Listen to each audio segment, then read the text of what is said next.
على الذين هدى الله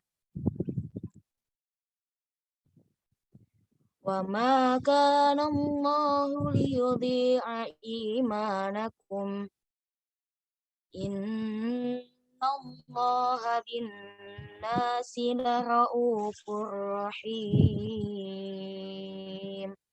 صدق الله العظيم. Assalamualaikum warahmatullahi wabarakatuh. Assalamualaikum warahmatullahi wabarakatuh. Terima kasih kepada saudara Saskia yang telah membacakan ayat suci Al-Quran. Acara selanjutnya menyanyikan lagu Indonesia Raya, Himne Dakwah dan Mas Dakwah yang akan dipandu oleh saudari Ade Rifka Nur Islami. Padanya dipersilahkan.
Islam bakti bersemi,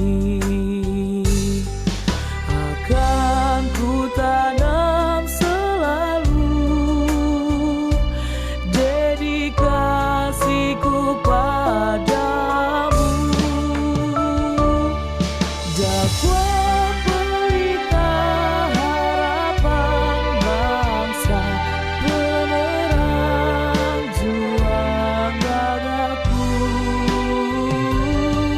Tulus ikhlasmu wahai dakwahku, menyinari semangat citaku.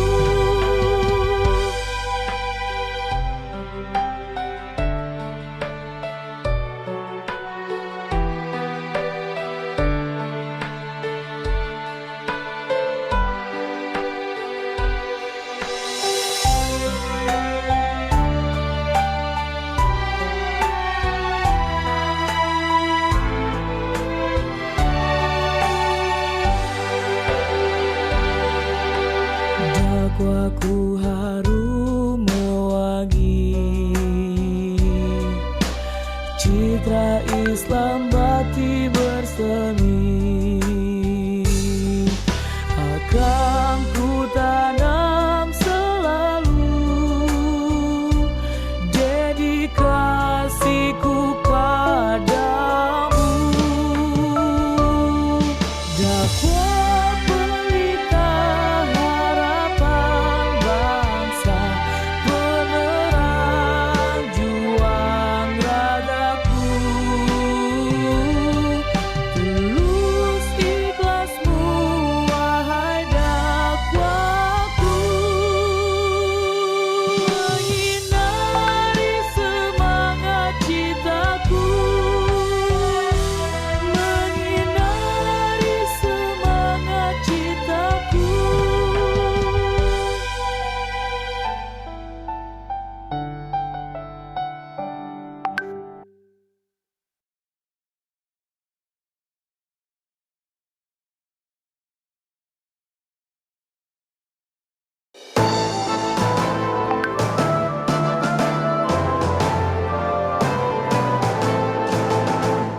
Fakultas Dakwah dan Ilmu Komunikasi, kami persembahkan niat dan dharma bakti untukmu Indonesia, demi kejayaan bangsa.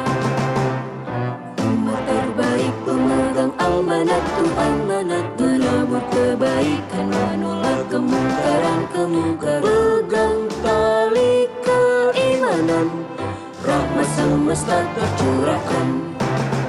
Dakwah bersemi dalam jiwa raga kami, tulus berbakti untuk Ibu Pertiwi, unggulkan etos kerja dengan ilmu dan karya, tancapkan panji cinta dalam dada.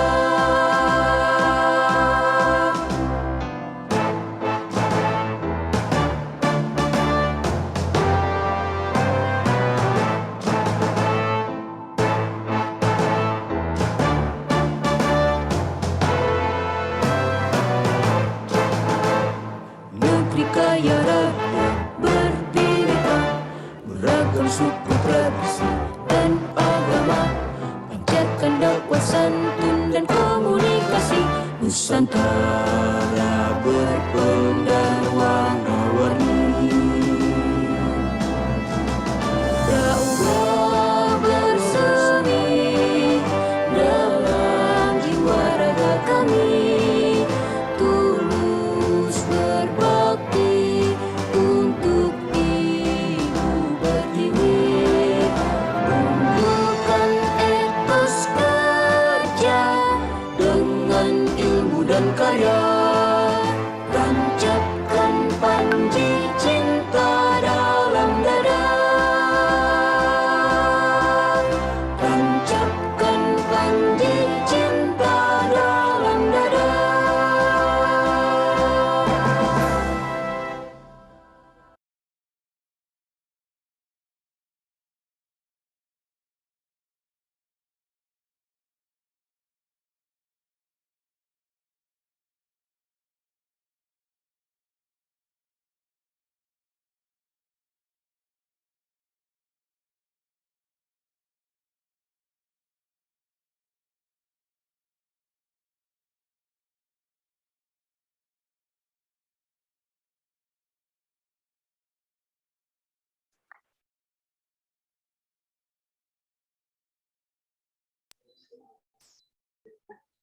acara selanjutnya yaitu sambutan. Sambutan yang pertama akan disampaikan oleh Bapak Insinyur Nurbakti Negoro SE MSI selaku Ketua Studi Bimbingan dan Penyuluhan Islam. Kepada beliau kami persilahkan.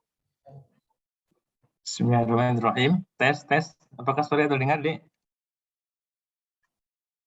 Halo?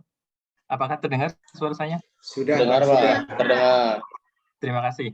Assalamualaikum warahmatullahi wabarakatuh. Yang terhormat Bapak Dekan, Bapak Suparto MD PhD.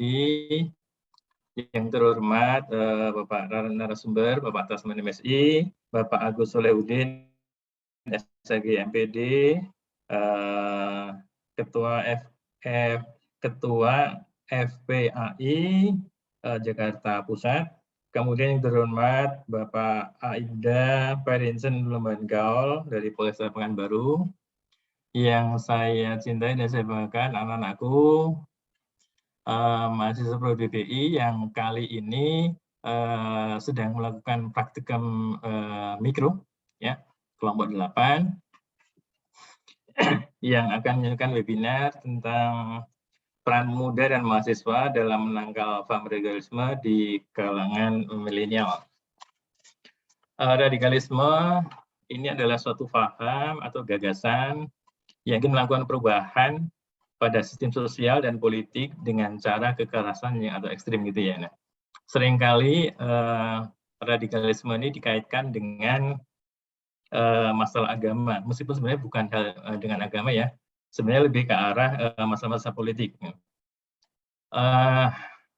Beberapa hal yang menjadi faktor tercetusnya ada radikalisme adalah yang pertama adalah faktor pemikiran, kemudian faktor ekonomi, yaitu meningkatkan kesenjangan ekonomi, kemudian faktor politik, faktor sosial, faktor psikologis, dan faktor pendidikan. Nah, yang mungkin jadi PR adalah seringkali timbulnya radikalisme ini itu karena adanya kesenjangan ekonomi, kemudian kesenjangan keadilan gitu ya. Nah, seringkali ini menjadi pencetus terjadinya radikalisme dan mungkin juga nanti terorisme. Nah, mungkin ini yang menjadi PR buat tentunya pengambil kebijakan bagaimana agar tidak terjadi hal-hal tersebut. Jadi lebih mungkin membangun yang lebih merata, kemudian penghasilan yang lebih merata, sehingga kesenjangan ekonomi jadi lebih kecil. Demikian pula tentunya keadilan-keadilan yang dirasakan masyarakat yang semakin senjang, ya, seperti isu yang terakhir beredar yaitu seorang korban begal motor itu justru kena jadi tersangka. Nah, itu mungkin jadi PR buat pengambil kebijakan tentunya. Dan tentunya nanti akan dikupas lebih lanjut oleh para narasumber tentunya. Terima kasih untuk tidak berpanjang kalam. Selamat dan sukses. Assalamualaikum warahmatullahi wabarakatuh.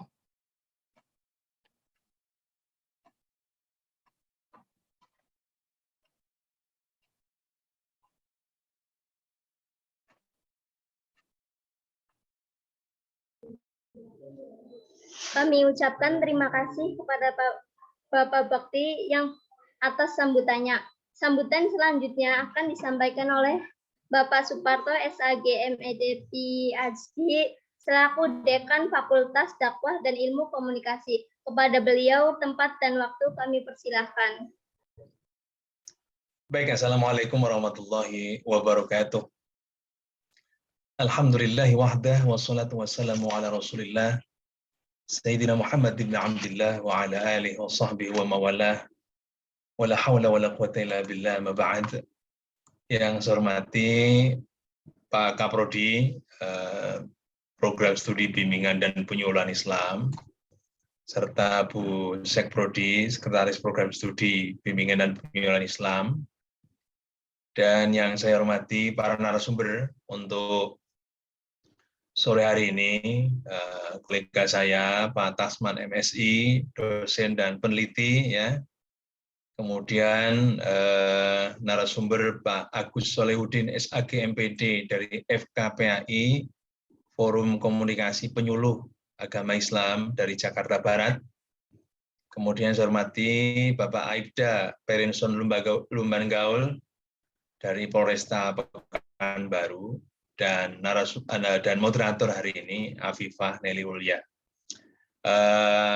Terima kasih nih Pak Kaprodi dan para pembimbing yang mengawal mahasiswa-mahasiswi program studi bimbingan dan penjualan Islam melaksanakan program praktikum mikro, ya.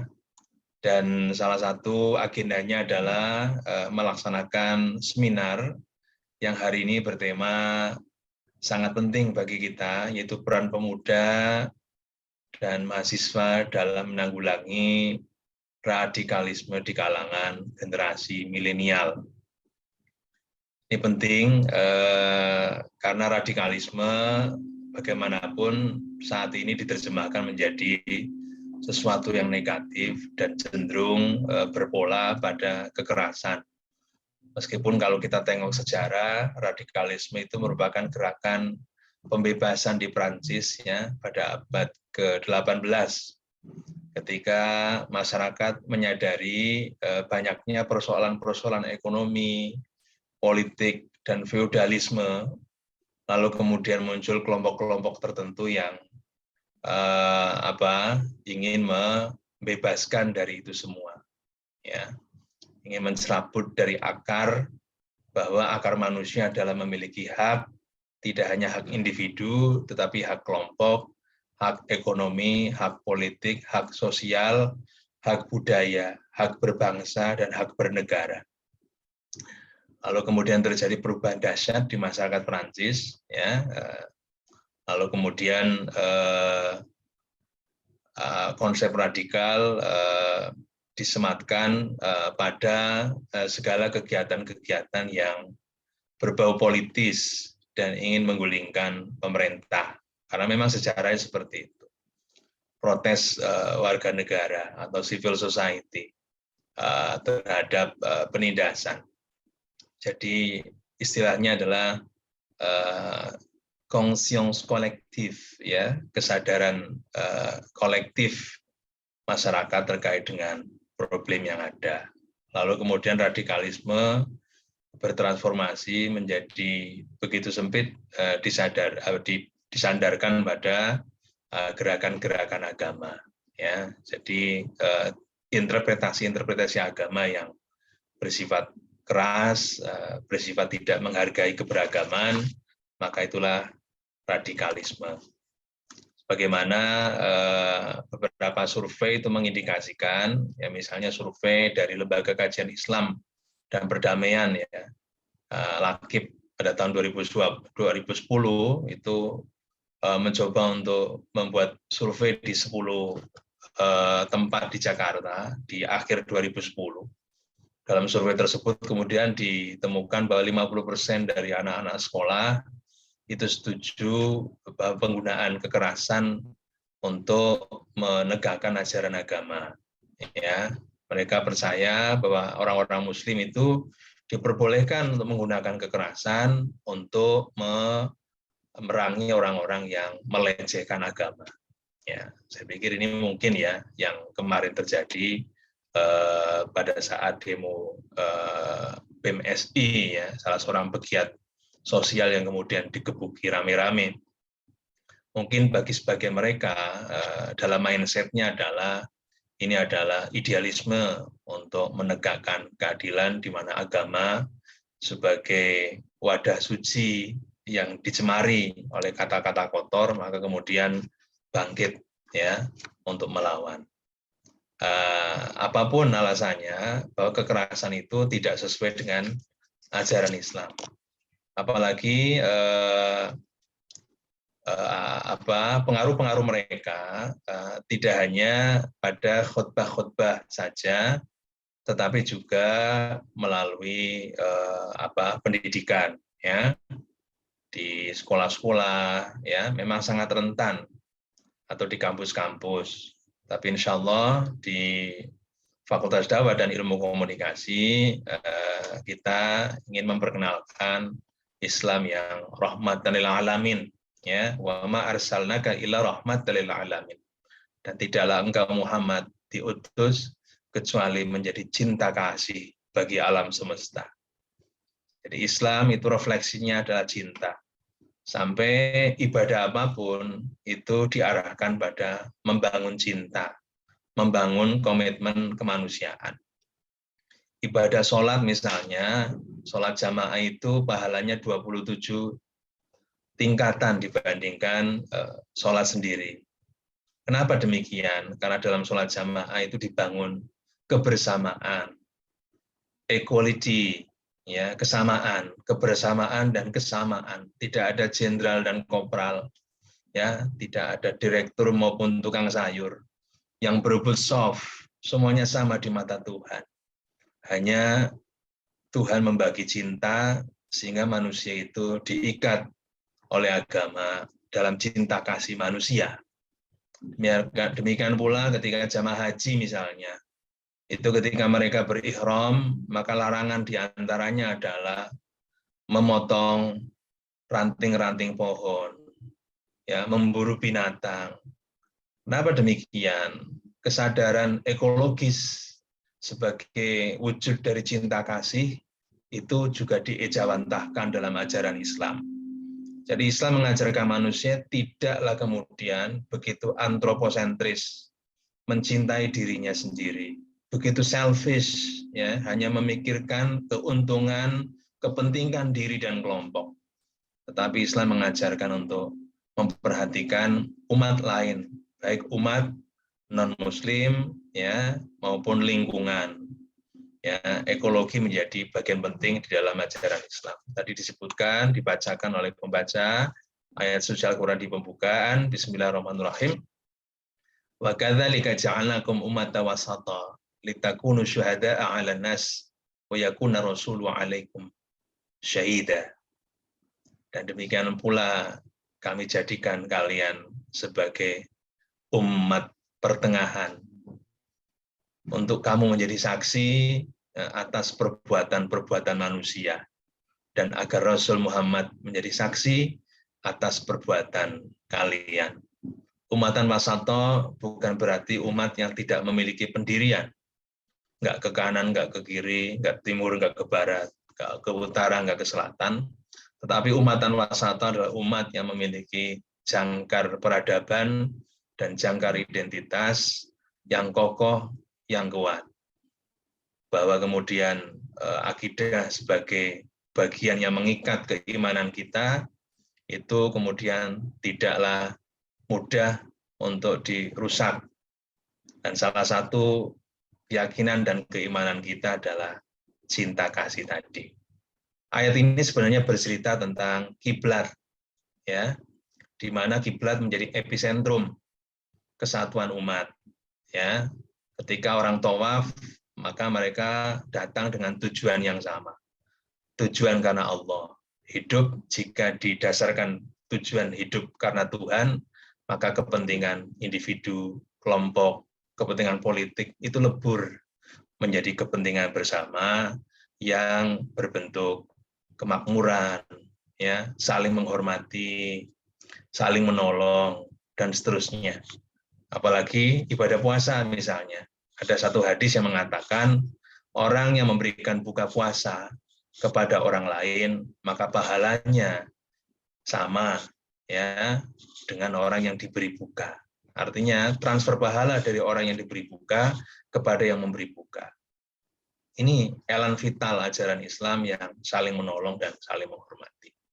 Mudah-mudahan mahasiswa menikmati diskusi sore ini dengan seksama, catat hal-hal penting, jadikan diskusi ini sebagai maktubatul ulum, hidangan ilmu pengetahuan, karena tidak ada semangat bagi para pencari ilmu kecuali haus dan lapar untuk mencari pengetahuan. Semakin banyak kita tahu, maka semakin banyak kita berkontribusi untuk mencerahkan dan memajukan umat. Terima kasih kepada seluruh narasumber yang berkenan untuk share pengalaman, pengetahuan, dan juga perspektif terbaik terkait dengan isu yang sekarang diusung. Mahasiswa, jadilah yang terbaik, ya, berprestasi, begitu lulus kalian akan lebih bermanfaat membawa panji-panji Islam yang rahmatan lil alamin. Terima kasih, mohon maaf. Mari kita sama-sama buka dengan bacaan basmalah. Bismillahirrahmanirrahim. Assalamualaikum warahmatullahi wabarakatuh. Waalaikumsalam warahmatullahi wabarakatuh. Kami ucapkan terima kasih kepada Bapak Suparto atas sambutannya. Memasuki acara inti, yaitu pemaparan materi. Sebelum memasuki pemaparan materi, saya serahkan kepada moderator, yaitu Bapak Zulfitri Sulaiman MPD yang akan memandu berjalannya acara kali ini. Saya silakan. Baik, bismillahirrahmanirrahim. Assalamualaikum warahmatullahi wabarakatuh. Alhamdulillahirrabbilalamin, wa bihi nasta'in wa ala umuri din wa din. Salatu wassalamu ala rasulillah wa ala alihi washabihi ajmain. Pertama, perkenalkan saya Zulfitri Sulaiman atau biasa dipanggil Hafid. Bapak dan teman-teman sekalian, adalah di luar moderator, saya juga ditunjuk Yayasan Media Amal Islami. Saya juga mewakili Ketua Umum Yayasan Media Amal Islami, mengucapkan terima kasih dan apresiasi yang luar biasa kepada mahasiswa kelompok 8 praktikum BPI UIN Syarif Hidayatullah Jakarta tahun 2022 ini. Alhamdulillah pada hari ini kita bisa menyelenggarakan webinar secara virtual dengan tema peran pemuda dan mahasiswa dalam menangkal paham radikalisme di kalangan milenial. Yang saya hormati Bapak Suparto SAG MID PhD selaku Dekan Fakultas Dakwah dan Ilmu Komunikasi UIN Syarif Hidayatullah. Saya ingat sama Bapak, tapi pasti Bapak lupa sama saya. Saya juga mahasiswa Bapak. Alhamdulillah. Saya mahasiswa Bapak di Pasca Sarjana PT IKI Pak tahun 2019. Alhamdulillah. Terus juga saya ingat juga Bapak pernah juga awalnya jadi dosen pembimbing juga praktikum di MAI Lebak Bulus ya Pak dulu ya. Alhamdulillah ya. Alhamdulillah karirnya mulai dari dosen pembimbing terus jadi sekarang ini kan mudah-mudahan besok jadi rektor UIN Syarif Hidayatullah Jakarta. Amin. Ya, ntar buat perguruan tinggi sendiri ya. Waduh, mantap. Alhamdulillah. Amin. Yang saya hormati juga dosen pembimbing Bapak Nur Putri Nugroho MSI. Kemarin kita sudah ketemu dalam pembukaan praktikum. Dan juga yang saya hormati para pembicara. Yang pertama Bapak Tasman MSI, dosen bimbingan dan penyuluhan Islam UIN Syarif Hidayatullah. Dan juga Ustaz Agus Solehudin, SAG MPD, selaku Ketua FKPAI, Forum Komunikasi Penyuluh Agama Islam dari Jakarta Barat, dan juga Bapak Aibda Perinson Lumban Gaul dari Polresta Pekanbaru.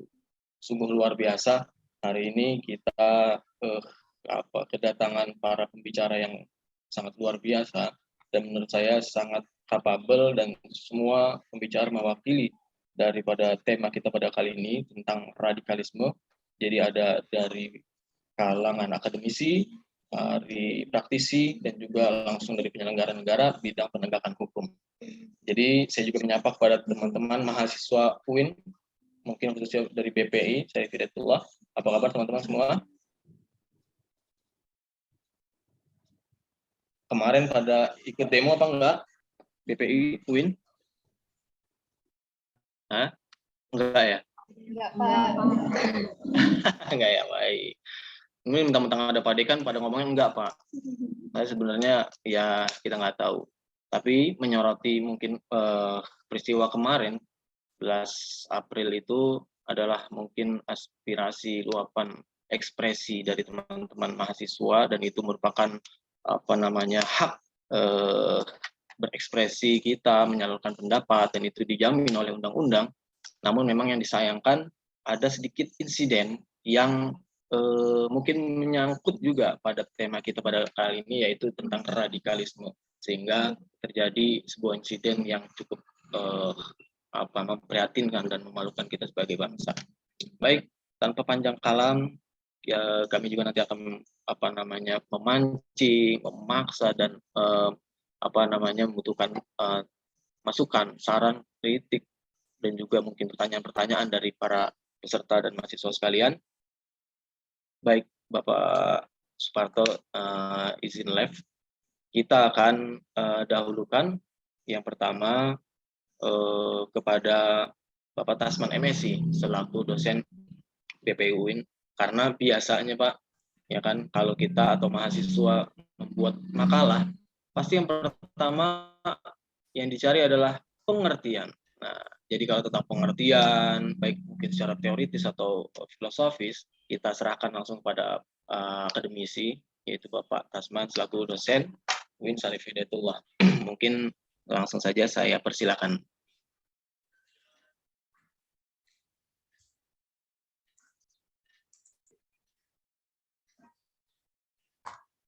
Baik Pak, waktunya berapa menit ini? 20 menit untuk semua, untuk satu pembicara Pak. Silakan Pak. Wah, kita kuliah ini Pak. Oke, tadi saya ada slide, bisa dibantu untuk dibukakan di sana.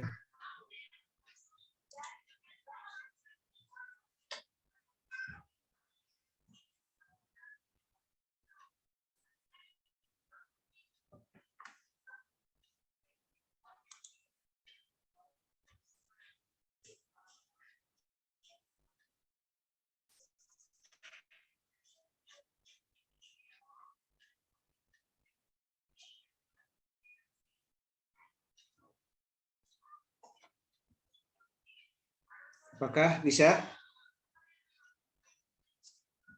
Ya, masih diusahakan Pak. Oke, baik.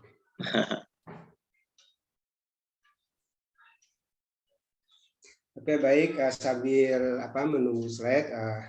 Bismillahirrahmanirrahim. Assalamualaikum warahmatullahi wabarakatuh. Pertama-tama ya, alhamdulillahirabbil alamin, wassalatu wassalamu ala asyrafil anbiya wal mursalin wa ala alihi wa ashabihi ajmain, amma ba'd. Pertama-tama mari kita mengucapkan puji dan syukur kehadirat Allah Subhanahu wa taala, di mana pada siang berbahagia ini kita dapat ketemu. Dan selanjutnya selawat beserta salam kita haturkan kepada Nabi besar Muhammad sallallahu alaihi wasallam. Kepada yang saya hormati Bapak Dekan Fakultas Ilmu Dakwah dan Ilmu Komunikasi, Bapak Dr. Suparto, PhD. Kemudian kepada Bapak Pimpinan Prodi Bimbingan dan Penyuluhan Islam, Bapak Nurweti Nigoro. Yang kami hormati kedua pembicara yang sudah hadir di depan kita. Dan selanjutnya ya saya izin kepada moderator atas kesempatan yang diberikan oleh moderator bisa memberikan diskusi bersama dalam membahas beberapa hal yang terkait dengan tema kita pada siang hari ini. Mudah-mudahan materinya bisa ditampilkan. Oke, baik. Para peserta diskusi sekalian, judul webinar kita pada siang hari ini adalah peran pemuda dan mahasiswa dalam menangkal radikalisme di kalangan milenial, yang disampaikan dalam webinar yang diadakan oleh kelompok 8 mahasiswa Praktikum Mikro Prodi Bimbingan dan Penyuluhan Islam. Oke, selanjutnya. Baik, sebagai pembuka, latar belakang kenapa kita bicara mengenai radikalisme, kondisi faktual yang kita bisa lihat saat ini bukan representasi dari semua peristiwa, hanya beberapa cuplikan saja. Pada tahun 2018 terjadi peristiwa pengeboman ya, rumah ibadah di Surabaya, yang dilakukan oleh keluarga yang terdiri dari suami, istri, dan 4 anak. Dua orang siswa tidak mau menghormati bendera merah putih dan menyanyikan lagu Indonesia Raya yang terjadi di daerah Batam. Itu terjadi pada tahun 2019. Nah, kalau kita perhatikan peristiwa ini, di antara banyak lagi peristiwa-peristiwa yang lain yang dapat kita saksikan, bahwa beberapa peristiwa selain itu juga ada peledakan bom yang terjadi di beberapa tempat di tanah air, itu juga melibatkan anak-anak, melibatkan anak-anak usia sekolah. Bila diperhatikan secara seksama dari peristiwa di atas itu, berbagai serangan yang terjadi beberapa daerah tersebut, ini menunjukkan bahwa adanya kecenderungan paham ekstremisme di Indonesia semakin menguat, semakin meningkat dari hari ke hari. Ekstremisme dan radikalisme atau ujaran kebencian lainnya ini menyebabkan hingga retaknya hubungan antar umat beragama. Ini merupakan problem yang dihadapi oleh bangsa Indonesia saat ini. Inilah di antara latar belakang peristiwa-peristiwa yang menjadi perhatian kita sebagai fakta sosiologis. Kenapa kita penting bicara mengenai ada tentunya deradikalisasi terhadap pemahaman-pemahaman itu. Lanjut kemudian, slide berikutnya. Nah, bagaimana dengan kondisi pemuda dan mahasiswa kita? Nah, ini ada salah tulis ya, mahasiswa ya. Nah, tindakan-tindakan yang tadi dilakukan oleh beberapa pemuda dan juga termasuk di sana mereka dan pemuda itu adalah mereka yang masih aktif sekolah. Tindakan radikal dan intoleran ini kemudian menjangkiti kaum muda, terutama siswa dan mahasiswa, yang salah satunya disebabkan oleh tertutupnya ruang dialog. Nah, ruang dialog ini yang selama ini kita lihat bahwa sumber-sumber ilmu pengetahuan yaitu ya di lembaga-lembaga pendidikan formal ya, sekolah, juga sekolah mulai dari pendidikan dasar, menengah, kemudian perguruan tinggi, bahwa tidak semua proses pendidikan itu juga berlangsung secara mulus, terjadi sumbatan-sumbatan dialog bagi mereka yang ingin mencari suatu suasana keagamaan yang lebih terbuka. Kita tahu bahwa generasi muda ini daya kritis, daya pencariannya cukup tinggi, tetapi ketika mereka membutuhkan itu mengalami kendala-kendala terhadap sumber-sumber pengetahuan yang ada. Sehingga siswa dan mahasiswa mencari alternatif dengan cara apa? Dengan cara mengakses internet untuk merujuk sumber-sumber dari kegelisahan terhadap pencarian diri tersebut.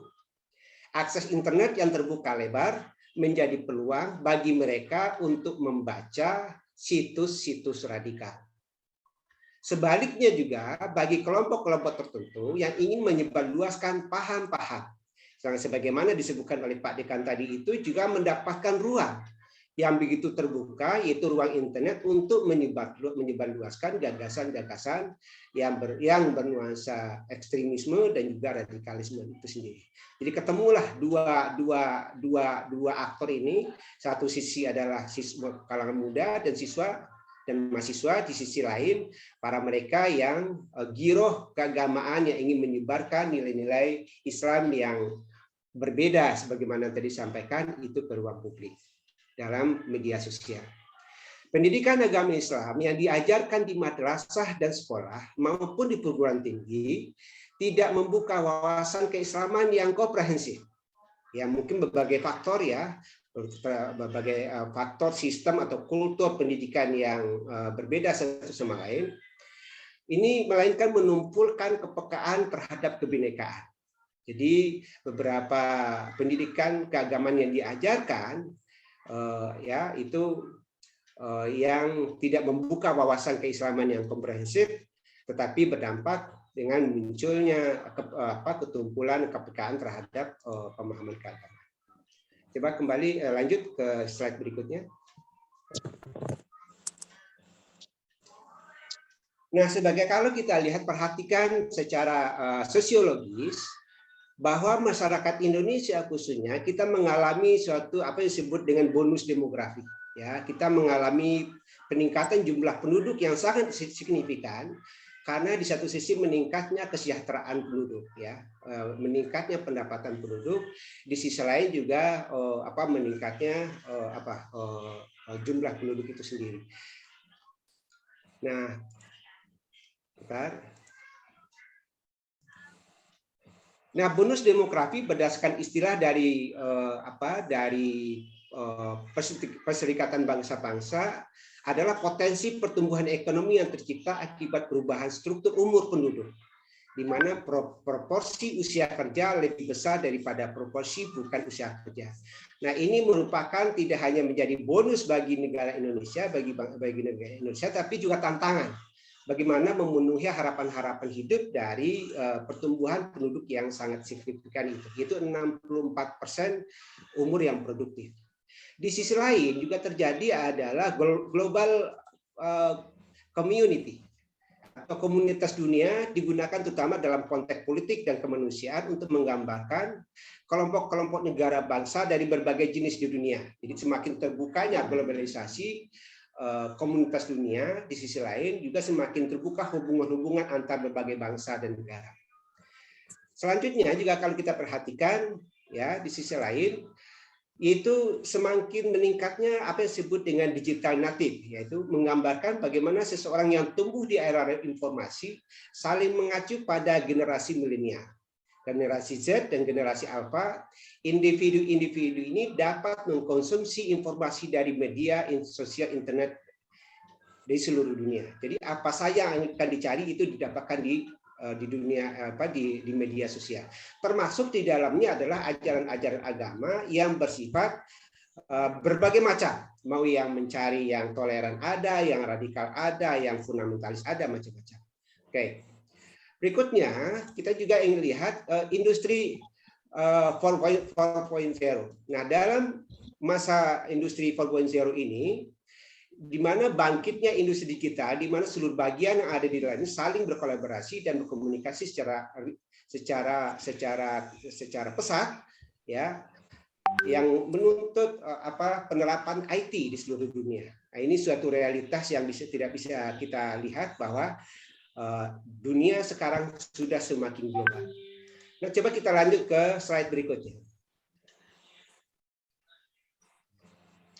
Kalau kita perhatikan generasi Z dan generasi milenial, kalau kita perhatikan secara serius berdasarkan hasil penelitian yang dilakukan oleh PPM UIN Jakarta pada tahun 2017, itu sekitar 84,94% itu mengakses internet.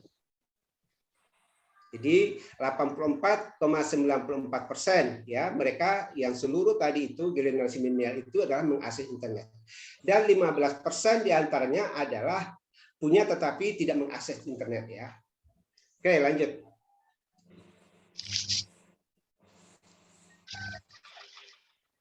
Nah, kalau kita perhatikan dari slide berikut ini generasi yang mengakses internet berdasarkan data ini yang paling tertinggi adalah generasi milenial ya yang berumur kurang lebih 25 sampai 34 tahun dan juga generasi Z yang antara berumur 18 sampai 24 tahun. Jadi berdasarkan data ini begitu tingginya mereka mengakses internet. Ya, coba lanjut.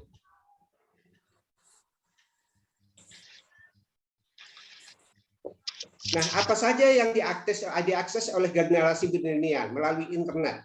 Di antaranya akses pengetahuan baik pengetahuan umum maupun pengetahuan agama. Itu di antaranya adalah yang paling tinggi adalah melalui YouTube, WhatsApp 84%, Instagram 79%, Twitter 56%, dan lain sebagainya berdasarkan pada hasil gambar yang kita lihat, diagram yang kita lihat. Inilah ya mereka semuanya mengakses informasi, mengakses pengetahuan ini melalui media sosial. Nah, kalau kita perhatikan di sini, ya mayoritas ya berdasarkan data yang kita lihat tadi itu 84,94% mereka semuanya menggunakan YouTube, menggunakan WhatsApp. Apa saja saat ini kita dapatkan dari internet, mulai dari peperangan, mulai dari bagaimana teknik-teknik membuat bom segala macam itu ada semuanya di internet. Oke, lanjut.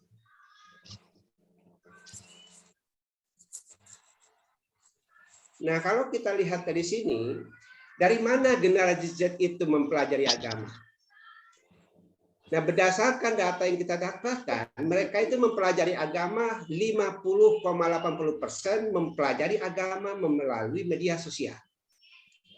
Ya, apalagi sekarang ini karena pandemi selama 2 tahun, jarak social distancing, ketemu guru tidak bisa, kuliah di kampus juga tidak bisa, kuliah di kelas juga tidak bisa, maka oleh karena itu media sosial menjadi alternatif ya utama dalam komunikasi ya.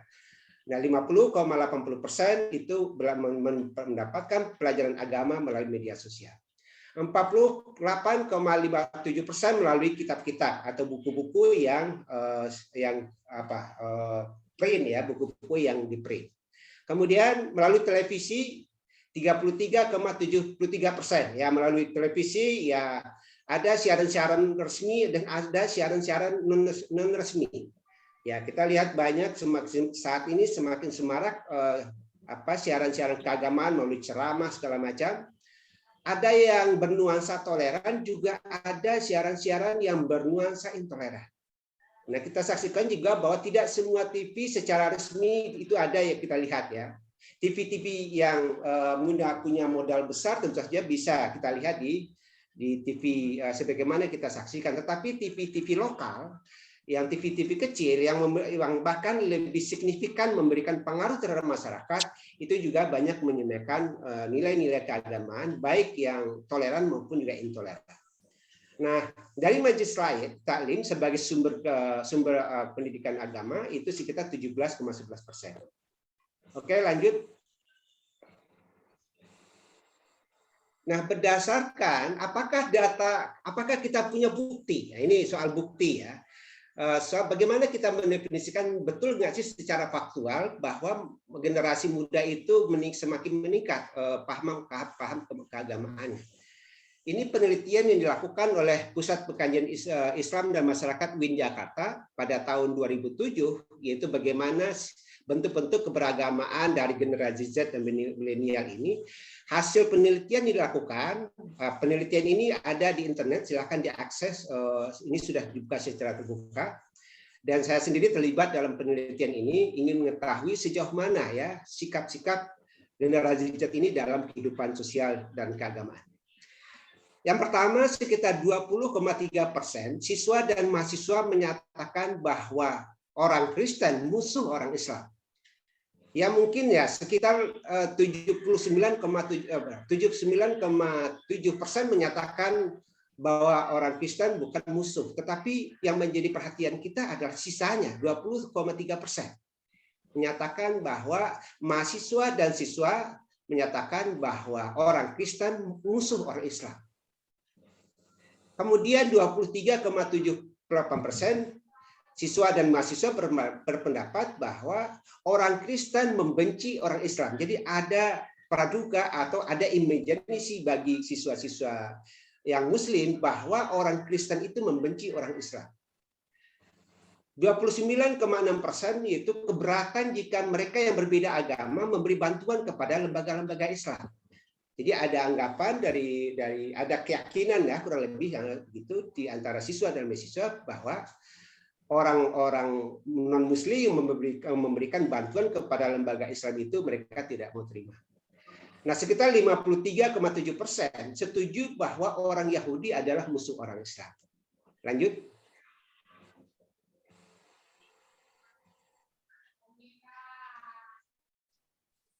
Oke, ini mengenai soal jihad ya. 37,7% setuju bahwa jihad adalah perang melawan non-Muslim. Jadi hampir mendekati 40%. Yaitu siswa dan mahasiswa menyatakan setuju jihad bahwa jihad adalah perang melawan non-Muslim. 24,3% setuju bahwa bom bunuh diri itu dilakukan terhadap non-Muslim. 34,4% setuju bahwa orang murtad itu harus dibunuh. 33,3% setuju mendiskriminasi kelompok-kelompok minoritas.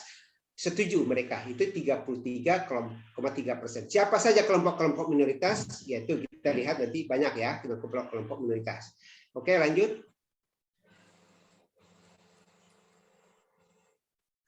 Berikutnya, intoleran terhadap NKRI. Pandangan siswa dan mahasiswa 19,2% setuju terhadap pernyataan bahwa pemerintahan Indonesia yang berdasarkan Pancasila dan Undang-Undang Dasar 45 adalah togut dan kafir. Jadi sebanyak 93,3% mahasiswa dan siswa menganggap bahwa pemerintah itu kafir dan togut berhala. 30,2% setuju jika penyerangan terhadap aparat negara yang dianggap togut dan kafir dapat dibenarkan. Termasuk di sini juga orang-orang yang mendukung terhadap pemerintah itu ya. Ini beberapa kasus terakhir kita lihat ya, persekusi terhadap salah satu tokoh beberapa hari ini itu dianggap oleh beberapa pelaku karena menjadi agen dari terhadap pemerintah atau mendukung pemerintah. Selanjutnya silakan. Nah, ini umat Islam merasa 55,8% setuju dengan pendapat bahwa umat Islam saat ini dalam kondisi terzalimi. Jadi yang ada dalam pikiran mahasiswa dan siswa bahwa umat Islam itu dizolimi. 48,08% berpendapat bahwa secara ekonomi orang-orang non-Muslim lebih diuntungkan dibanding orang Muslim. Ini yang terjadi di masyarakat. 36,7% percaya bahwa non-Muslim bertanggung jawab atas ketimpangan sosial ekonomi di Indonesia. Lanjut. Nah, dari gambaran apa yang terjadi dari yang kita angkat tadi itu yang penelitian dilakukan oleh PPIM UIN Jakarta, kalau kita tarik ke dalam tataran yang global bahwa tatanan global ini dalam kenyataannya memang menurut para ilmuwan sosiologi dan juga ilmu antropologi bahwa terjadi suatu perubahan pada era belakangan ini, itu meningkatnya konservatisme beragama di kalangan masyarakat. Nah, konservatisme keagamaan ini, sebagaimana ya buku yang kita lihat yang digaungkan, di antaranya adalah Benturan Peradaban, The Clash of Civilization, yang dinyatakan oleh Samuel Huntington dan juga beberapa tokoh lain, para antropolog dan sosiolog, melihat bahwa semakin meningkatnya fundamentalisme sekarang ini. Nah, fundamentalisme yaitu gejala atau upaya programatik untuk menjadikan doktrin agama tertentu sebagai satu-satunya dasar, atau ingin kembali kepada ajaran agama yang genuine, ya, yang dasar. Kalau dalam bahasa agamanya ingin kembali kepada yang salaf, ya, yang murni. Maka sekarang muncul berbagai gerakan keagamaan dalam bentuk pemurnian ajaran-ajaran, ya, yang tidak mau dipengaruhi oleh akal dan dipengaruhi oleh budaya setempat. Selanjutnya itu adanya yang kita sebut dengan yaitu political violence, ya, politik kekerasan, yaitu penggunaan simbol-simbol agama dengan kekerasan untuk membenarkan atas kebenaran manuver politik tertentu sehingga mengiring masyarakat ke arah konservatisme radikal.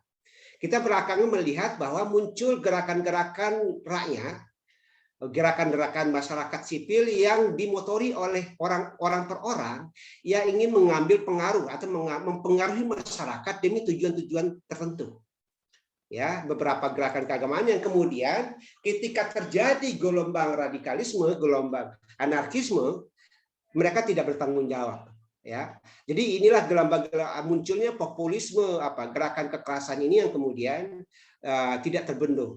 Yang terakhir munculnya populisme agama, ya, munculnya cara pandang yang sempit terhadap agama sehingga merasa paling benar dan tidak bisa menerima pandangan yang berbeda, yang kemudian memanfaatkan situasi politik mempengaruhi banyak orang untuk memunculkan gerakan-gerakan.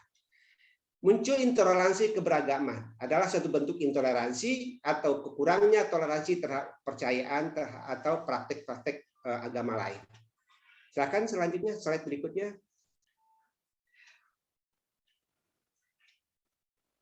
Slide berikutnya silakan. Nah, sementara di sisi lain muncul apa yang disebut dengan multicultural society. Ada globalisasi di situ, di mana semakin meningkatnya teknologi, ya, komersialisme, ilmu pengetahuan dan teknologi, di mana dalam ilmu pengetahuan dan teknologi semakin yang diutamakan adalah metode ilmiah dan empirisme. Di sisi lain muncul apa yang disebut dengan cultural hybrid, ya, terjadi percampuran budaya di sana sini di seluruh dunia.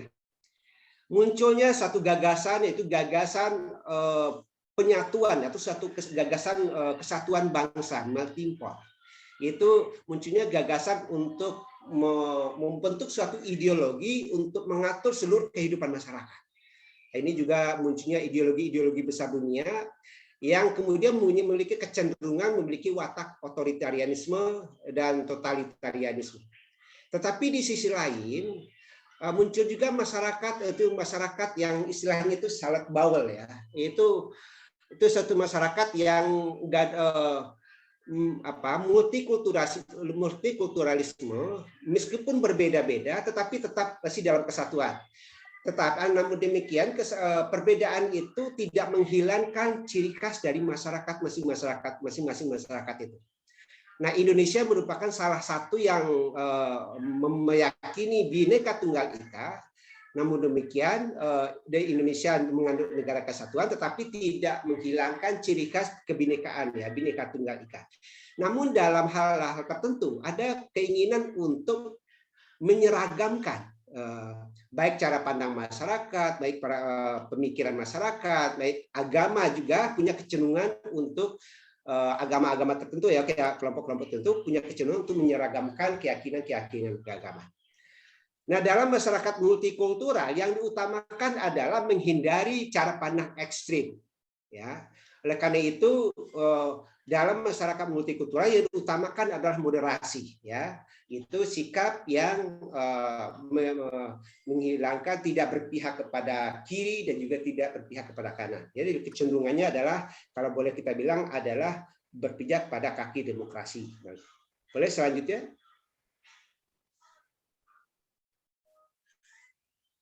Slide berikutnya silakan. Nah, yang berikutnya. Lanjut. Slide berikutnya.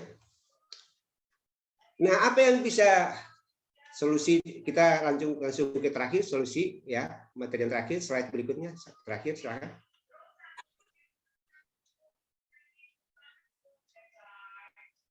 Halo, slide. Oke, ya.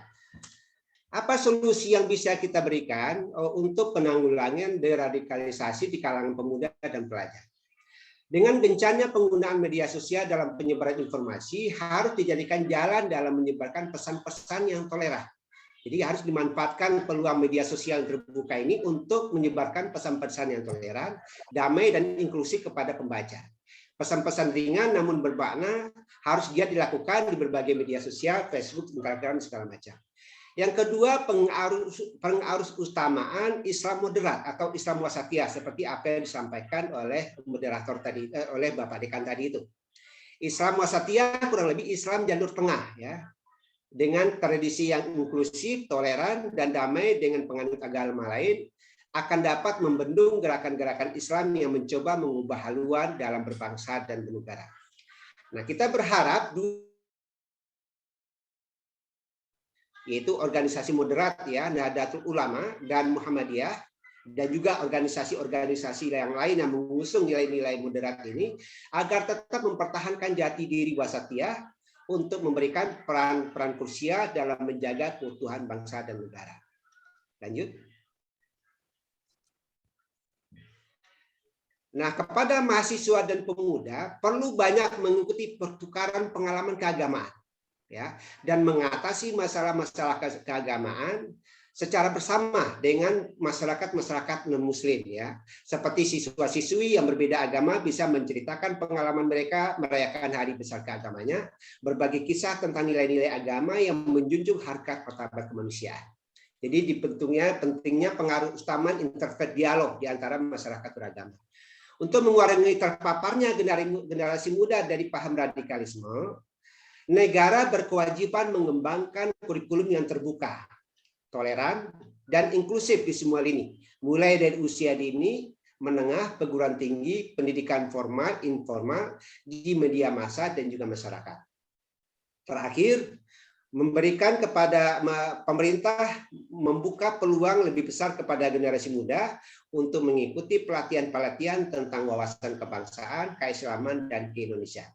Nah, disinilah letak kiprah pemuda dan mahasiswa dalam rangka terjadinya proses ya, dalam rangka menanggulangi meningkatnya paham ekstremisme dan radikal di kalangan generasi pemuda. Saya kira itu ya yang bisa saya sampaikan. Akhirul kalam. Assalamualaikum warahmatullahi wabarakatuh. Waalaikumsalam warahmatullahi wabarakatuh. Terima kasih kepada pembicara pertama Bapak Tasman MSI yang telah memframe kita dalam hal pengertian, terus juga mungkin teori, faktor, dan juga tadi disajikan data-data grafis yang cukup mengkhawatirkan kita tentang intoleran generasi Z ya. Kalau saya generasi milenial, jadi udah lewat gitu Pak. Baik, dari data ini kita akan lanjut bagaimana sebenarnya yang terjadi di lapangan masyarakat pada generasi kita tentang tadi data-data intoleran. Untuk itu saya persilakan kepada pembicara kedua Bapak Agus Solehudin SAG MPD, mungkin bisa berbagi pengalaman kepada kita bagaimana praktik keberagamaan, terus juga pengalaman-pengalaman yang bisa bersinggungan dengan radikalisme itu seperti apa, ciri-cirinya, dan faktor-faktor yang menyebabkan masyarakat ataupun generasi Z atau milenial kita juga bisa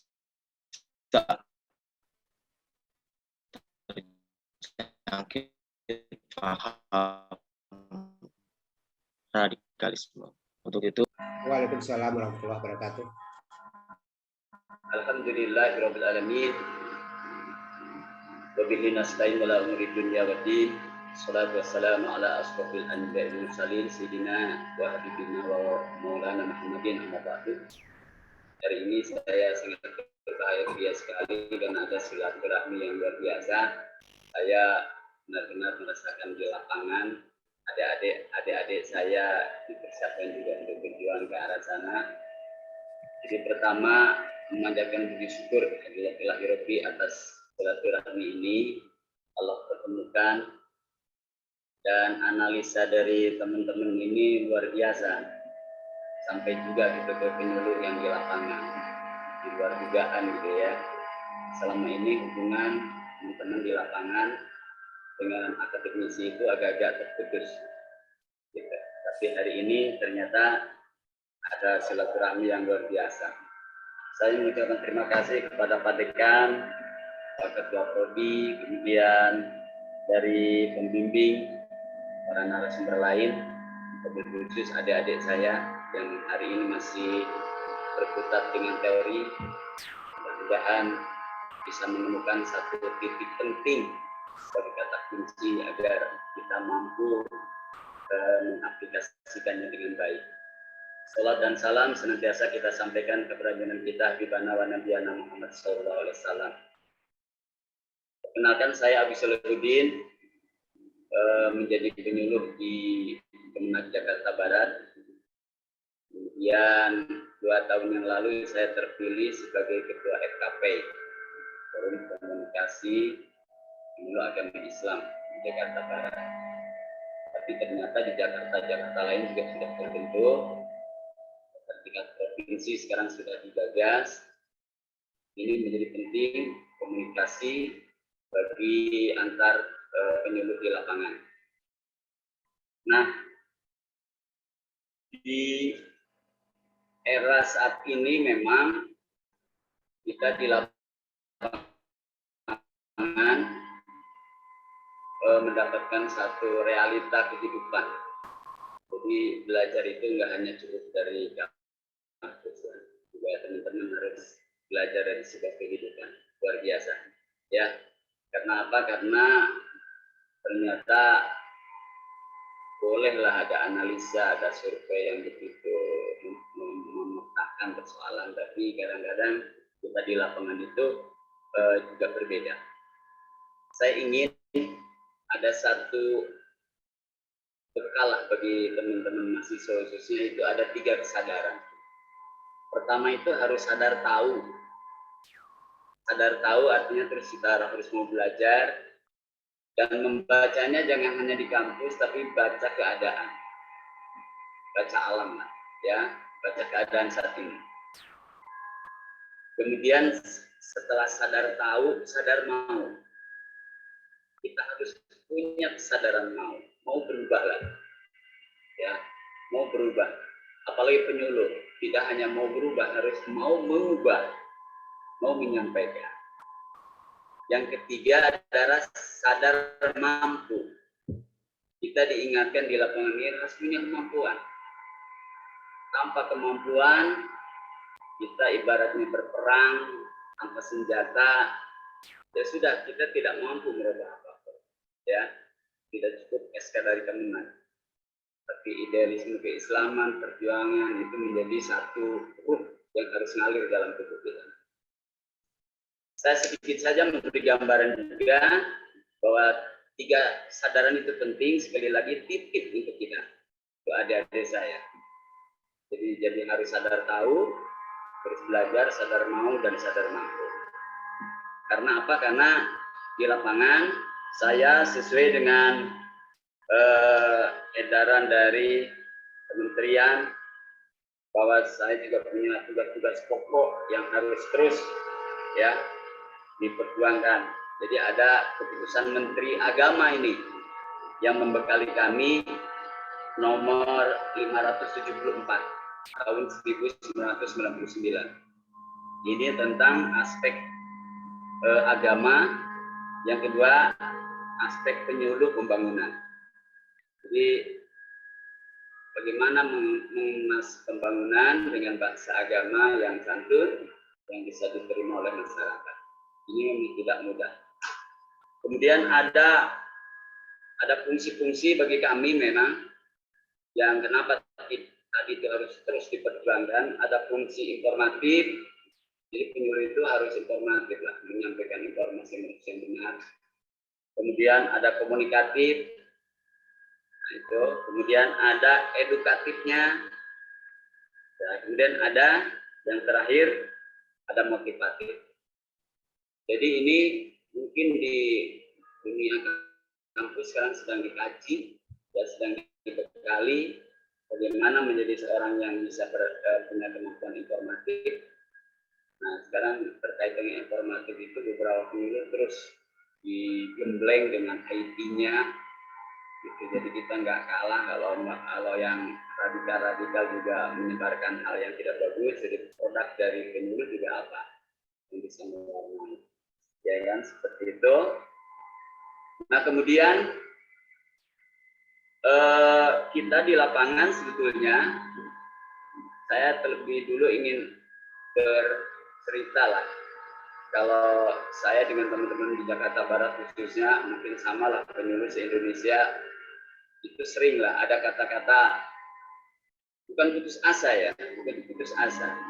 Tapi sepertinya kalau ada air yang tumpah, itu ada air yang tumpah, ya kita kena basahnya. Seperti itu. Kemudian kalau ada misalnya ibaratkan pesta, di atas berpesta, ya kita di bawah cuci piringnya. Seperti itu. Bolehlah berpesta, gitu ya kan. Bagaimana dentingan antara sendok dan garpu, kemudian bersentuhan dengan piringnya, menjadi harmoni orang berpesta. Bunyi kan rame, tetapi jangan sampailah kita pecah piringnya. Kita berharap seperti itu. Jadi tadi mungkin ada beberapa tinjauan, ada beberapa analisa bahwa di suasana multikultur ini memang luar biasa dari sisi budaya, agama, ideologi. Nah, itu bagaimana mengangkat itu menjadi satu kekayaan gitu. Menjadi satu kekayaan sehingga tidak terjadi gesekan. Beda pendapat itu hal yang biasa. Gitu. Apalagi beda pendapatan itu sudah pasti, ya. Moderator pendapatannya udah lebih besar kan, kali perhatikan kan seperti itu. Bisa jadi, aja Bapak. Dibikin nyaman saja. Jadi cuma sering di lapangan itu teman-teman ada sebuah kajian.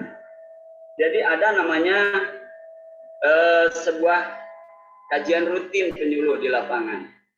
Jadi kalau sering kita cuma tidak menasional barangkali ya, membandingkan apa yang dikaji oleh teman-teman dunia kampus dengan titel profesornya dan seterusnya, ada penelitian besar gitu ya kan. Tapi kita juga sering melakukan satu diskusi dengan teman-teman kita. Karena prosesnya tetap saja Pak, nggak bisa dihindari. Ada yang namanya sebab dan akibat. Itu pasti itu, ada sebab akibat.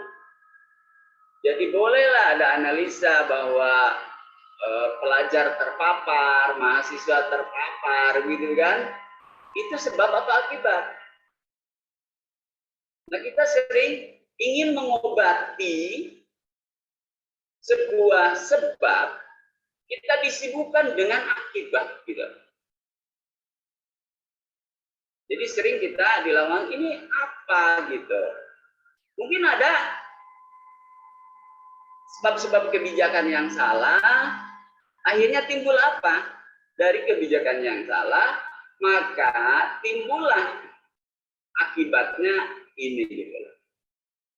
Coba saja, kalau kita coba menyadarkan diri, proses-proses yang terjadi di lapangan yang membuat orang turun ke jalan, menjadi hakim jalanan, itu karena apa? Karena memang ada kebijakan yang tidak populer, tidak memihak, tidak bersahabat begitu ya kan? Tetapi tidak diwadahi dengan baik. Maka wajar kalau meja diskusinya akhirnya sampai di depan DPR MPR. Karena apa? Enggak tuntas. Gitu. Dan tidak ada akses untuk itu.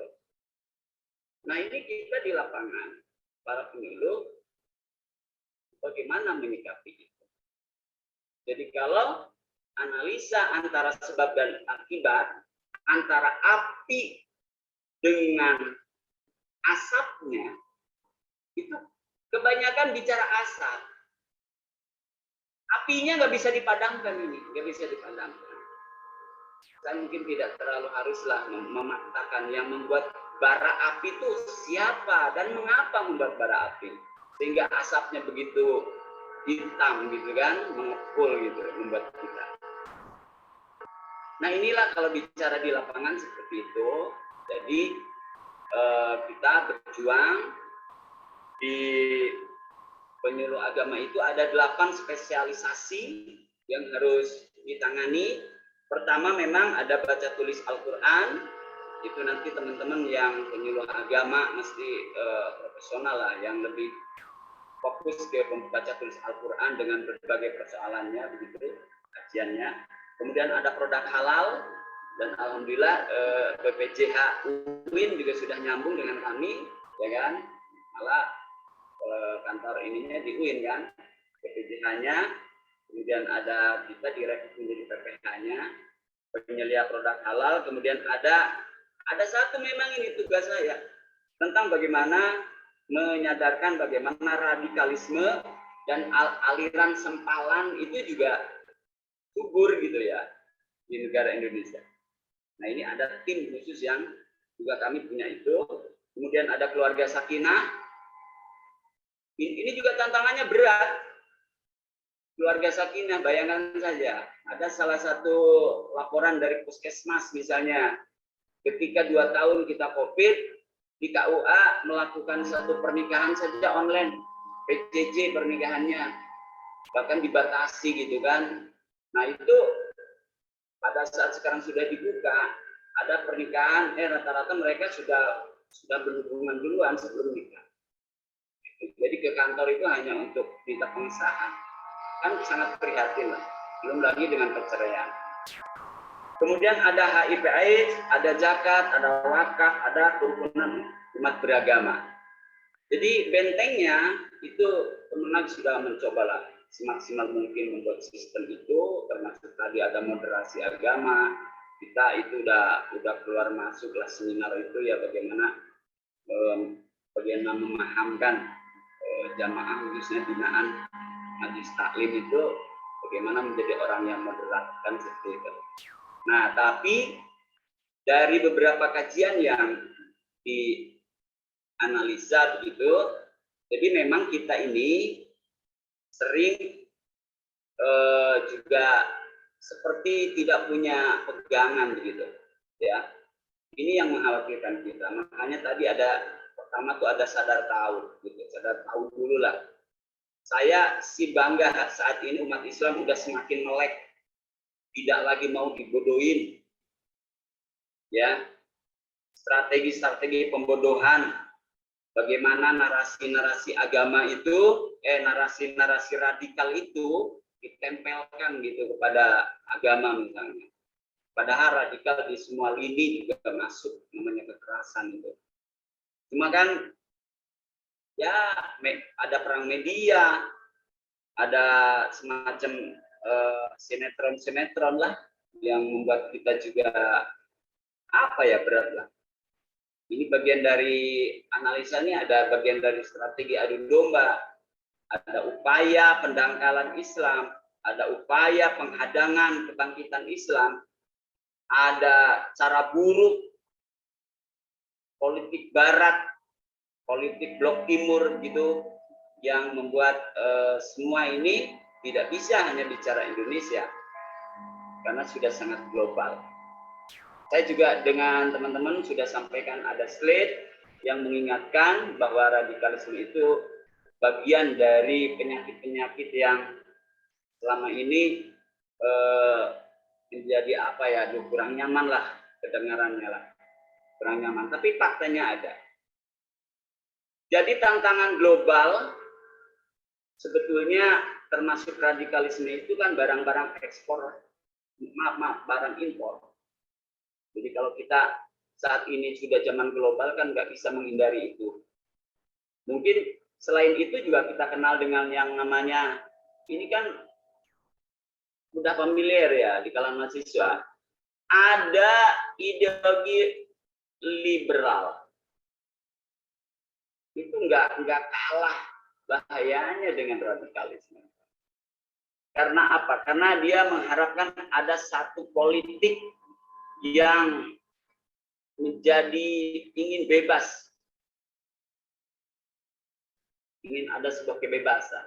Kemudian ada ideologi selain liberal itu ada istilah kapitalis.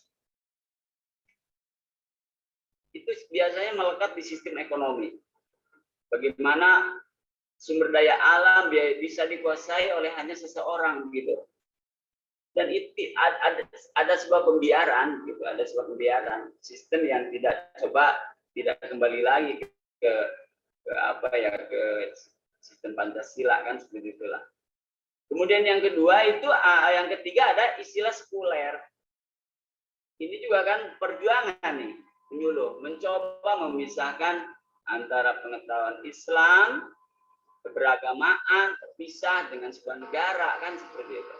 Ini juga terendus dan memang dihembuskan. Ya, belum lagi ada politik, sistem politik yang kotor lah gitu ya kan, yang kotor. Mungkin agak sedikit terbuka nih. Ada sistem politik misalnya ide-ide sekelompok orang gitu kan, bagaimana memperpanjang jabatan, itu kan juga membuat gaduh kan. Ini kan fakta-faktanya seperti itu, ya kan? Nah ini, gitu. Jadi menurut saya dari diskusi saat ini saya berbangga, bahkan bila perlu teman-teman dari Fakultas Dakwah, dari PIP, dari ini itu ada kesinambungan dengan FKP jangka panjang. Ayo kita bikin satu gerakan. Mereka bergerak dalam sebuah kezaliman aja bisa, masa kita yang memperjuangkan sebuah kebenaran. Dan Allah tidak tidur anak-anak, teman-teman ya, pasti bersama kita, ya kan? Sama kita. Nah ini ada beberapa slide yang juga nanti boleh teman-teman bagikan ke kawan-kawannya, bagaimana bisa teman-teman mahasiswa bisa berperan. Kemudian tadi ada istilah pemuda. Jadi kalau usia kampus itu usia berapa sih? Paling 16 ya, 16 sampai berusia 30 lah usia pertumbuhan. Kemudian menurut PBB itu antara 15 sampai 24 lah masa-masa itu. Karena di usia 30 sampai 40 itu adalah berada dalam jalur organisasi kepemudaan gitu. Mungkin Pak Agus dan kawan-kawan sudah hari itu tuh ya 30-40 juga di jalur pemuda. Nah seperti itu. Kemudian hal lain adalah itu tadi proses kesadaran. Jadi ada melekat di pundak teman-teman itu ada kata-kata mahasiswa. Jadi maha itu besar, siswa itu apa siswa? Ya. Kalau orang Jawa bilang siswa itu wasis, artinya orang yang belum harus terus belajar, belum pandai, maka mahasiswa harus mau terus belajar. Ya. Kita di lapangan juga terus akan belajar. Ya, jadi ada melekat di pundak kalian itu kata-kata mahasiswa, maka jangan sia-siakan gitu. Di usia mahasiswa itu tadi ada saran belajarnya yang luar biasa, tapi ada satu gerakan mahasiswa yang memang agen perubahannya sangat dirindukan masyarakat lah. Insya Allah lah mahasiswa masih benar-benar cermin. Kemudian tadi ada sedikit sejarah radikal, kemudian ada proses yang bagaimana menangkalnya kan seperti itu.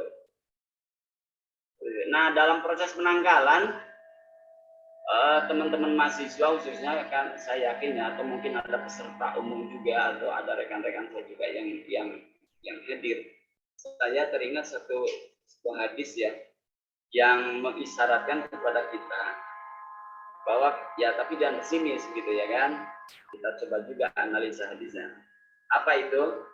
Bahwa kita dalam hadis itu diisyaratkan bahwa kita itu adalah menjadi satu generasi yang akan merasakan satu keterasingan gitu ya. Kenapa semakin terasing? Jadi dalam hadis itu disebutkan, jadi Islam memang datang dalam posisi yang asing gitu, karena orang mesti belajar dengan keislamannya. Kemudian satu saat di hadis itu diingatkan kembali bahwa satu saat kita akan bertemu lagi ya dengan proses yang juga asing. Jadi Islam muncul dalam keadaan asing dan ia akan kembali dalam keadaan asing. Nah, maka beruntunglah bagi orang-orang yang terasingkan itu. Nggak tahu saya apakah kita sudah diisyaratkan hadis itu yang diriwayatkan oleh Muslim, apakah kita termasuk orang-orang yang sudah mulai zaman terasing gitu ya. Tapi kalau kita itu ya harus itu katanya, harus beruntung lah kita menikmati jalan zaman yang terakhir. Ya. Mungkin itu saja sebagai gambaran secara keseluruhan. Terima kasih atas perhatian dan komunikasi kita semua. Boleh berpantun? Ya, silakan. Ada pantun dikit nih. biar nggak tegang ya. Hidup di dunia tidaklah kekal, berbuat baik, bantu sesama. Dukung mahasiswa lawan radikal. Kita bangun bangsa bersama. Terima kasih. Assalamualaikum. Ya, luar biasa. Waalaikumsalam warahmatullahi wabarakatuh. Terima kasih Ustaz Agus Salahuddin yang atas paparannya, kejadian dan apa yang jadi di lapangan. Tapi itu saya juga jadi teringat kembali bahwa beberapa tahun silam UIN melalui atau lewat Hotel Syahidainnya sempat kecolongan, ya kan, bahwa ada kejadian atau acara pembaiatan anggota ISIS.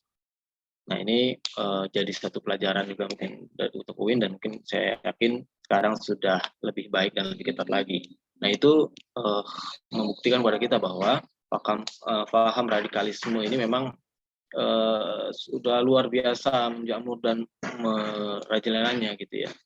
Nah jadi seperti apa mapping paham radikalisme atau juga mungkin organisasi-organisasi yang radikal?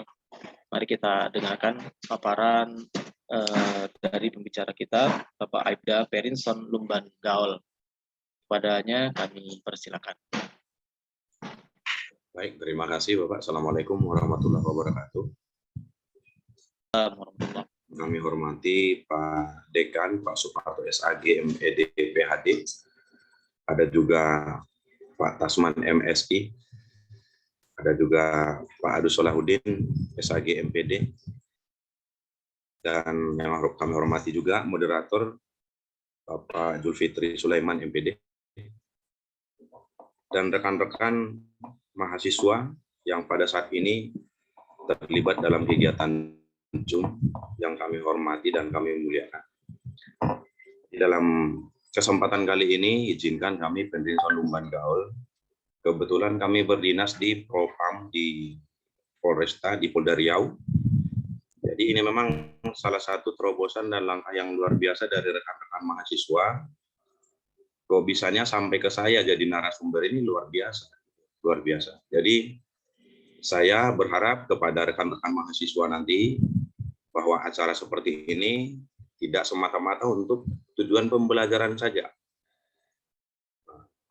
Tapi lebih pentingnya itu adalah betul-betul menyadari pentingnya nasionalisme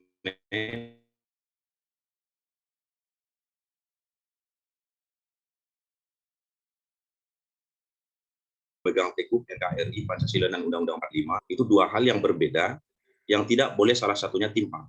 Dia harus berkolaborasi. Salah satunya dikedepankan dan salah satunya tinggal, maka terjadi kebincangan.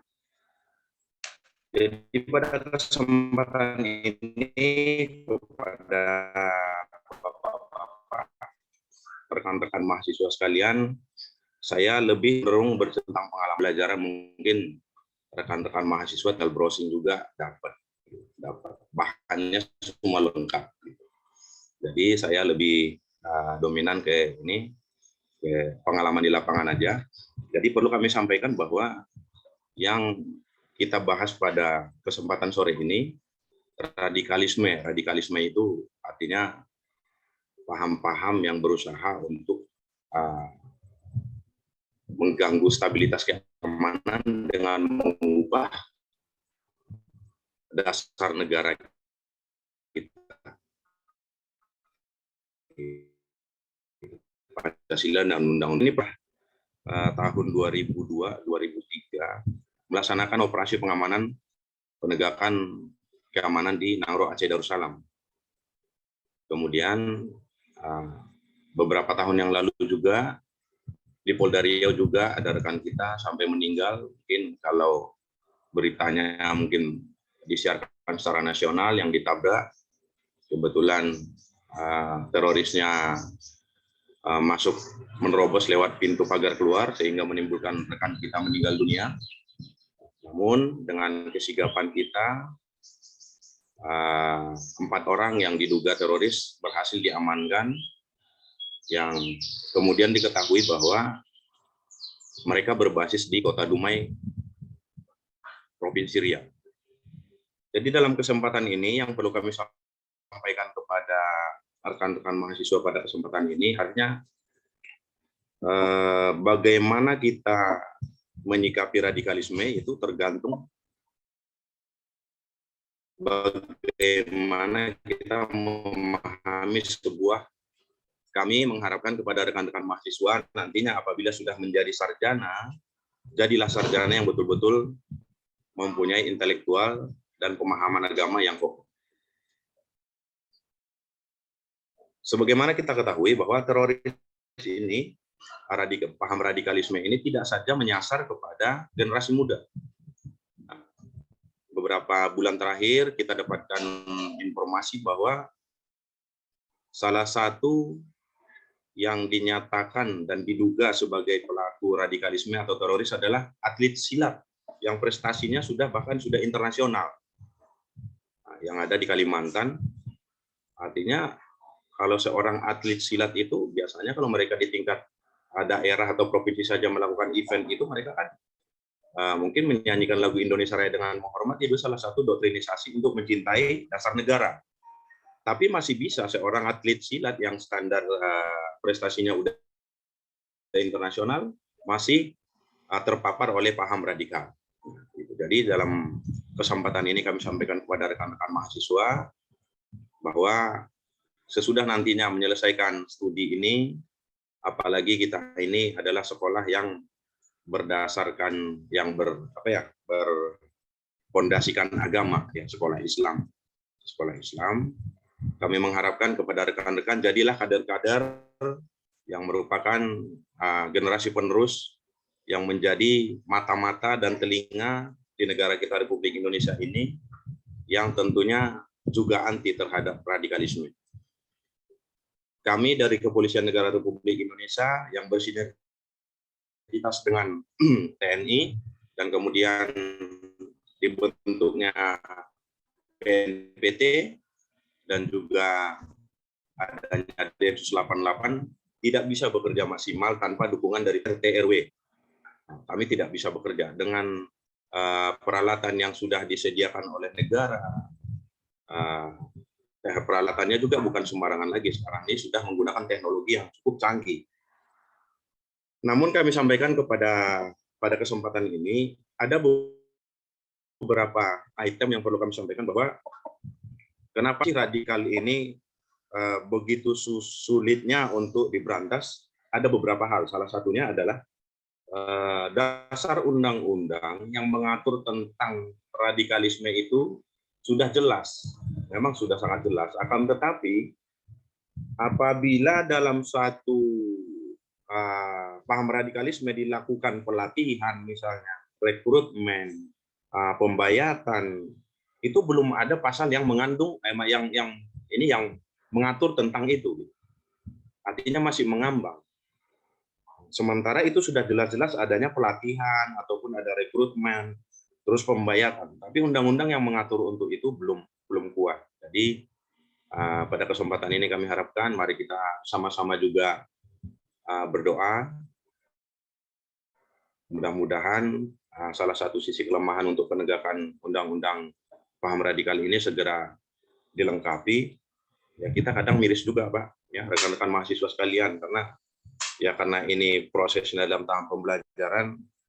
Apabila salah satu tokoh politik negara ini mengatakan bahwa teroris itu tidak ada, radikal itu tidak ada, kita prihatin dengan statement seperti itu. Sementara rekan-rekan kita, baik dari TNI Polri, terutama dari masyarakat, yang kami sebagai Polri dan TNI diamanahkan untuk mengamankan, melayani mereka. Nah, beberapa kali kejadian itu mengakibatkan korban meninggal dunia bukan puluhan, sudah ratusan orang. Sudah ratusan manusia, itu jiwa. Kita nggak tahu seperti yang disampaikan oleh Pak Agus tadi, ya, Pak Agus Salahuddin tadi, juga mungkin zaman sekarang ini politik-politik ada terbagi, ini ada politik yang kurang sehat, ada politik yang sehat, ya Pak, ya. Nah, mudah-mudahan kalaupun misalnya ada faktor kepentingan politik, ada faktor kepentingan pribadi dan golongan, hendaknya jangan digeneralisasi, dibawa untuk merusak bangsa dan negara yang kita cintai ini. Jadi kalau masalah radikalisme mungkin saya sampaikan kepada rekan-rekan mahasiswa, mungkin dari tadi belum ada disinggung. Jadi di sini ada sedikit bahan bahwa paham radikal yang ada di Indonesia itu untuk sampai saat ini ada 5. Ada 5. Yang pertama itu adalah Negara Islam Indonesia ataupun NII, jaringan teroris Indonesia yang sejarah pertama kalinya berkembang pasca kemerdekaan Republik Indonesia pada tahun 1945. Ya. Kemudian berubah, itu basisnya tadi yang NII itu adalah di Jawa Barat. Yang kedua, Jamaah Islamiyah ataupun JI, yang merupakan pendirinya adalah Abu Bakar Ba'asyir dan Abdullah Sungkar. Kemudian yang ketiga ada Majelis Mujahidin Indonesia ataupun MI, terafiliasi dengan Al-Qaeda dan Suriah dan Front Al-Nusrah. Kemudian yang keempat adalah Jamaah Ansarut Tauhid ataupun JAT.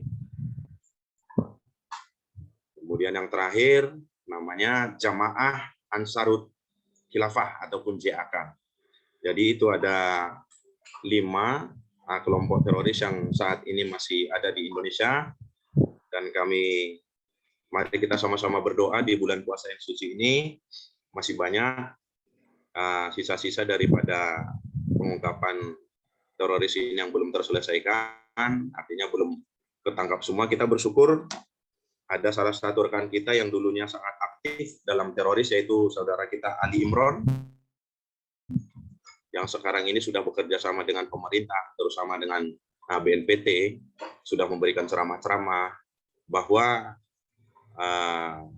teroris itu adalah salah.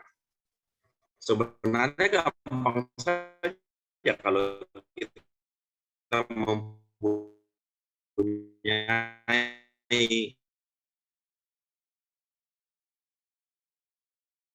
filosofi yang bagus dan saran yang bagus. Masih ada sekarang ini masih ngikutin yang sisa daripada kelompok teroris tadi. Jadi itu beberapa hal yang perlu kami sampaikan. Kami mohon maaf bila ada kekurangan-kekurangan, karena kami sadar kami manusia biasa. Kesempurnaan hanya milik Allah, kekurangan milik kita manusia. Semoga apa yang kami sampaikan ini bisa merekomendasikan dan bisa menambah perbendaharaan kepada rekan-rekan mahasiswa. Terima kasih kepada Bapak Dekan, para narasumber, Pak Agus, Pak Kasman, juga narasumber kita. Terima kasih. Akhir kata kami ucapkan Assalamualaikum warahmatullahi wabarakatuh. Salam dan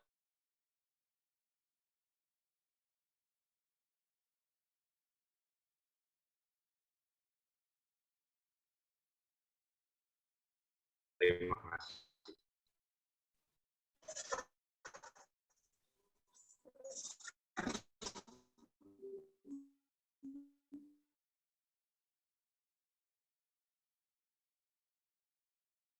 Sesi tanya